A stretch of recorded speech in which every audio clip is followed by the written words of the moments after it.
મારું નામ પટેલ સંજયભાઈ છે. દિવાળી ટાઈમ ઉપર હું ઘેર જતો હતો, ફોર વ્હીલ ગાડી ચલાવીને, તો મને રાઈટ સાઈડના ટીચણીની અંદર જબરજસ્ત દુખાવો આવ્યો. તો મારે હદ વચ્ચેથી મારા ભાઈને ફોર વ્હીલ ગાડી એને આપી દેવી પડી અને પછી મેં બાઇક લીધું તો પણ મને દુખાવો આવતો હતો. પણ જેમ તેમ કરીને હું ઘરે પહોંચી ગયો દિવાળીએ.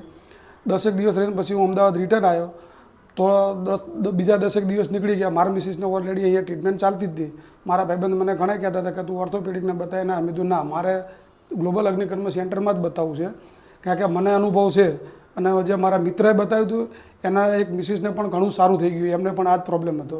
તો મને ટીચરની અંદર જબરજસ્ત દુખાવો આવતો હતો. સીડી પણ નહોતો ચડી શકતો, ગાડી પણ નહોતો ચલાવી શકતો અને આખો દિવસ ઊભો રહું તો મને ટીચરમાં દુખતો હતો. પછી મેં અહીંયા ટ્રીટમેન્ટ ચાલુ કરી અને બે ટ્રીટમેન્ટની અંદર મને 80% ફરક પડી ગયો અને ત્રીજી ટ્રીટમેન્ટની અંદર મને દુખાવો બિલકુલ ઢીંચણમાંથી ગાયબ થઈ ગયો.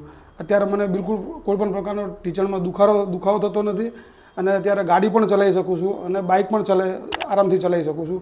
એ વખતમાં તો હું બાઇકની કિક મારું તો પણ એકદમ વાંકો વળીને કિક મારવી પડતી હતી. આજે હું એકદમ રિલેક્સથી બાઇકની કિક મારી અને બાઇક સ્ટાર્ટ કરી શકું છું. અત્યારે મને ઘણું જ સારું છે એનાથી. ગ્લોબલ અગ્નિકર્મ સેન્ટરનો ખૂબ ખૂબ આભાર.